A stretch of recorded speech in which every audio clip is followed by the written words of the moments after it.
Hola amigo, el tema de hoy se titula Las 7 iglesias de Apocalipsis 2 y 3. La palabra iglesia viene a aparecer en las escrituras en el Nuevo Testamento, porque se usa como sinónimo para referirse al pueblo de Dios. Dice Efesios 5:23, porque el marido es cabeza de la iglesia, la cual es su cuerpo, y él es su salvador. Las 7 iglesias de Asia no son literales, porque están llenas de símbolos proféticos y además no eran las principales ni únicas en Asia. En Asia existían importantes iglesias, aparte de Éfeso, estaba Galacia, Tesalónica, Colosa y otras más. Dios usa la geografía de las 7 iglesias porque era un importante corredor vial que iniciaba en Éfeso y culminaba en la Odisea.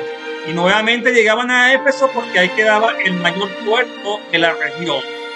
El Apocalipsis usa esta importante región para describir la historia de la Iglesia de Dios, desde la época apostólica hasta el regreso de nuestro Señor Jesucristo. La Iglesia de Éfeso se inicia con Jesús y finaliza en el año 100 después de Cristo. El nombre de Éfeso significa deseado. Era un pueblo próspero y allí había un templo dedicado a la diosa Diana.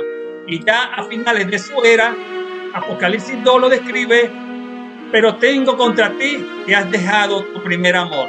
La iglesia de Esmirna existió desde el año 100 hasta el año 313 después de Cristo y significa dulce aroma. En ella había un santuario a la diosa Némesis. Apocalipsis 2:10 describe un periodo de persecución por 3 años ejecutado por el emperador Diocleciano desde el año 303 al 313 después de Cristo. Y es una de las iglesias donde Dios no le hace ningún tipo de reproche. La iglesia de Pérgamo, desde el año 313 hasta el año 538 después de Cristo, y significa la elevación del hombre sobre lo divino. Esta ciudad era el bastión pagano del sacerdocio babilónico y su máxima deidad el dios Dagón. Dice Apocalipsis 2:13: yo conozco tus obras y dónde mora, donde está el trono de Satanás. En este periodo, en la época del emperador Constantino, se mezcló la verdad con el paganismo y se allanó el camino para la Edad Media y la era papal. Tiatira, desde el año 538 hasta el año 1517 después de Cristo, y significa dulce sabor de la labor, sacrificio de arrepentimiento y enseñanza de Satanás. En el año 538, el emperador Justiniano estableció al obispo de Roma como el corrector de herejes y se estableció el papado. Tiatira adoraba a la diosa Jezabel, la cual es un símbolo antiguo del Antiguo Testamento de la reina que persiguió al pueblo de Dios y a Elías. Este es el periodo del oscurantismo religioso. La iglesia de Sardis, desde el año 1517 al 1798 después de Cristo, y significa renovación y reforma. Fue el periodo en el cual surgieron grandes reformadores como Juan Hus, Jerónimo, Wycliffe y Martín Lutero, entre otros. En el Concilio de Trento ganó Roma contra la reforma y Roma estableció que la Biblia y la tradición van juntas.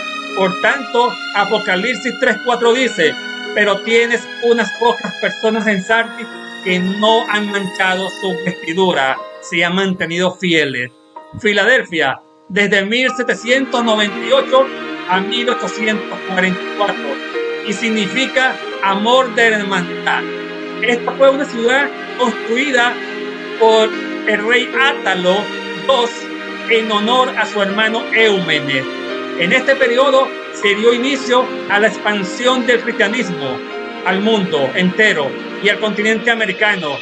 También se crearon las sociedades bíblicas y la distribución masiva de Biblias.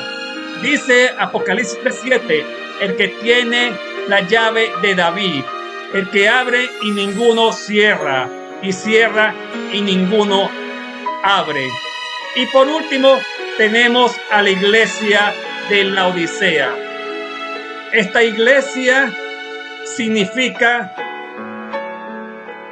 nación de juicio y comienza en el año 1844 y finaliza cuando Cristo venga por segunda vez. Dice Daniel 8:14. Este periodo iniciaría al final de la profecía más larga de la Biblia, los 2300 días o años. Se profetizó que en 1844 Jesús seguiría su ministerio sacerdotal en el santuario celestial. Pero a partir de esa fecha, desde el lugar santísimo, según Daniel 7, 13, 14. Pero Apocalipsis 3, 15, 22 nos describe a la iglesia, que esta es una iglesia rica en conocimiento, pero tibia espiritualmente, y por eso Jesús, cuando regrese, la vomitará de su boca, por ser tibia, por ser hipócrita y por ser falsa. La verdad no nos salva. Lo que salva es nuestro Señor Jesucristo. Dice el verso 20 de Apocalipsis 3, que Él está a la puerta y llama, y Él desea cenar contigo. Y dice el verso 21, al que venciere, le daré que se siente conmigo en su trono, así como yo he vencido y me he sentado al lado de mi Padre. Yo quiero que tú te sientes igual con nosotros en el trono de Dios cuando Él venga por segunda vez. Cristo te ama y te espera con los brazos abiertos.